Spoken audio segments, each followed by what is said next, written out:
కుండలిని సాధన ఎన్ని రోజులు చేస్తే సిద్ధిస్తుంది? మా గురుగారు చెప్పిన దాని ప్రకారం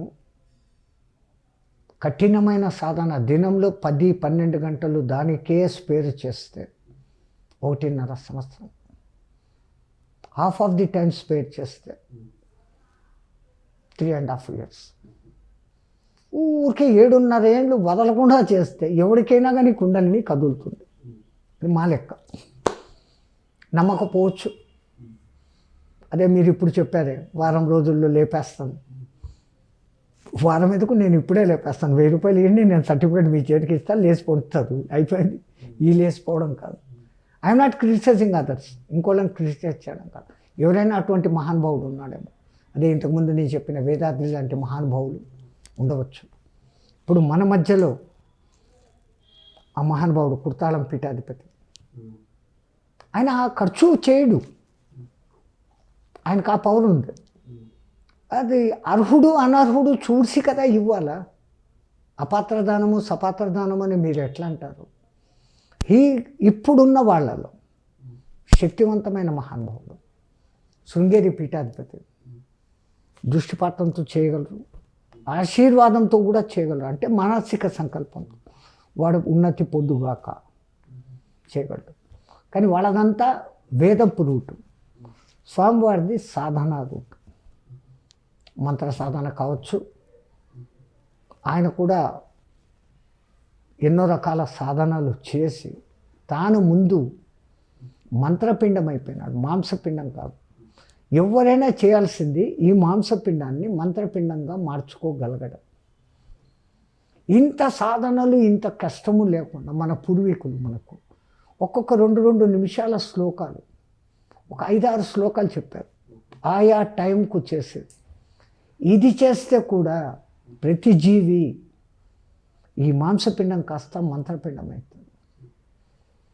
ఎర్లీ మార్నింగ్ నిద్ర లేస్తారు స్వామి, ఈ చెయ్యి ఇట్లా చూసుకోండి, 2 చేతులు, కరాగ్రే వసతే లక్ష్మి, కరమధ్యే సరస్వతి, కరమూలంచ పార్వతి, ప్రాతకాలే త్రిమాతా దర్శనం అనుకోండి.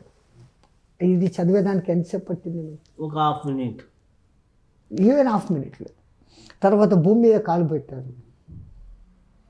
సముద్రవసనే దేవి అనేక రత్న సంభూతే, విష్ణుపత్ని చ మాత భూమిదేవి, క్షమస్వత్వం మమ పాత తాడానం. హాఫ్ మినిట్ అయిపోయింది. స్నానానికి వెళ్తారు. గంగే చ యమునే కృష్ణ గోదావరి అస్మిన్ సన్నిధో జలం సన్నిధో కురు, అయిపోయింది. బయటికి వెళ్తున్నారు కార్యం మీద, డ్యూటీ మీద. ఆపదాపమ హర్తారాం ధాతారాం సర్వసంపదాం లోకాభిరామం శ్రీరామం భూయో భూయో నమామి. ఇది ఎంతసేపు? అన్నీ కూడా హాఫ్ మినిట్ లేవు. వచ్చారు, భోంచేస్తున్నారు. ఆ భోజనానికి 3 సార్లు అన్నపూర్ణే సదాపూర్ణే శంకర ప్రాణవల్లభే జ్ఞాన వైరాగ్య సిద్ధత. అమ్మ తల్లి, నువ్వు ఇస్తున్న ఈ ప్రసాదం నాలో జ్ఞాన వైరాగ్యాలను భక్తిని పెంపొందించుగాక అనేసి, తింటున్నది బ్రహ్మం తినేవాడు బ్రహ్మం అనేసి, బ్రహ్మార్పణం బ్రహ్మహైఫి బ్రహ్మాగ్నో బ్రహ్మణాహుతం బ్రహ్మణైవ గంతవ్యం బ్రహ్మకర్మ సమాధినం. ఈ 2 మనం చెప్పంగానే మనలో ఉన్న వైశ్వానరుడు అహం వైశ్వానరో భూత్వా ప్రాణేనా దేహమాశ్రిత ప్రాణాపాన సమాయుక్తం పచాన్యాన్యం చతుర్విధం. నువ్వు తింటున్న ఆహారాన్ని నా 4 భోగాలకు నేను ఇస్తాను రా, స్థూల సూక్ష్మ కారణ మహాకారణాలకు ఐ విల్ డిస్ట్రిబ్యూట్ అనేసి ఆయన ధైర్యంగా చెప్తాను. అయిపోయింది. ఇంకా నైట్ నిద్రం పోతాం. రామం స్కందం హనుమంతం వైనతేయం వృకోదరం శయనకాలే పటే నిత్యం दुस्वप्नम तस्य नश्यते। तो मंत्र से जिंदगी चालू हुआ, मंत्र से अंत हो रहा। ఉదయం లేచినప్పుడు మంత్రము, రాత్రి నిద్రపోయేటప్పుడు మంత్రంతో లైఫ్, మంత్రంతో మొదలై మంత్రంతో ఎండ్ అవుతుంది. కొన్నాళ్ళు వరుసగా ఇది చేస్తే ఈ మాంసపిండం కాస్త సులభంగా మంత్రపిండం అయిపోతుంది.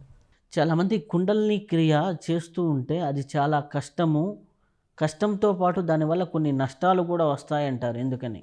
ప్రాపర్గా చేయకపోయినప్పుడు, ఇప్పుడు డ్రైవింగ్ సరిగ్గా తెలియకుండా బండి నడిపేస్తే ఎన్ని యాక్సిడెంట్లు అవుతాయో మనం చూస్తున్నాం. 14-15 ఏళ్ళ పిల్లోడికి కూడా వాడు కారు బీగాలు ఇచ్చేస్తున్నాడు. ఏదో డ్రైవర్ పక్కన కూర్చున్నాడు, స్టీరింగ్ పట్టుకున్నాడు, యాక్సిలేటర్ తొక్కినాడు, ఓడన్నా చేసే పని. బట్ కనీసం 3 నెలలు డ్రైవింగ్ ఒక మనిషి దగ్గర నేర్చుకున్నప్పుడు ఆ లైసెన్స్ పీరియడ్ అయ్యేంత వరకు ఎల్ అని బోర్డు పెట్టుకొని తిరిగి ట్రాఫిక్లో ఎట్లా, ఎంటీ రోడ్స్లో ఎట్లా అని పక్కన ఉన్నవాడు గైడెన్స్ ఇస్తే 3 నెలల తర్వాత వాడికి వచ్చిన లైసెన్స్, లర్నింగ్ లైసెన్స్ ఇస్తారు. ఆ తర్వాత 6 నెలలకో సంవత్సరానికో పక్కా లైసెన్స్ వస్తుంది. విత్ ఇన్ దట్ టైం వీడు రెగ్యులర్గా నడిపి లైన్లోకి వస్తాడు. ఆల్ ఆఫ్ ఎ సడన్ పోవాలా అనుకోవడం, సాధనలో ఈ తపనతో కొంతమంది ఎక్కువసేపు కుంభిచ్చేస్తే అయిపోతుంది, లేదా బాహ్య కుంభకంలో ఎక్కువ అవుతుంది. బాహ్య కుంభకం ఎక్కువ చేస్తే మీకు ఆక్సిజన్ దొరకక సెల్స్ డౌన్ అవుతాయి. ఆర్గాన్స్ అన్నిటికీ కూడా శక్తి కావాలి. ఆర్గాన్స్ పనిచేయని స్థితికి పోతాయి. అంత తొందర దేంట్లోనూ పనికిరాదు. Slow and steady win the race. మన పెద్దవాళ్ళు ఏంటంటే కొన్ని చోట్ల నిదానము ప్రధానము అంటారు, కొన్ని చోట్ల ఆలస్యం అమృతం విషము అంటారు. దేన్ని అప్లై చేయాలి? మనకు దేవుడు విచక్షణ జ్ఞానం ఇచ్చాడు. దేన్ని ఎప్పుడు వాడాలనో అప్పుడు వాడాలి.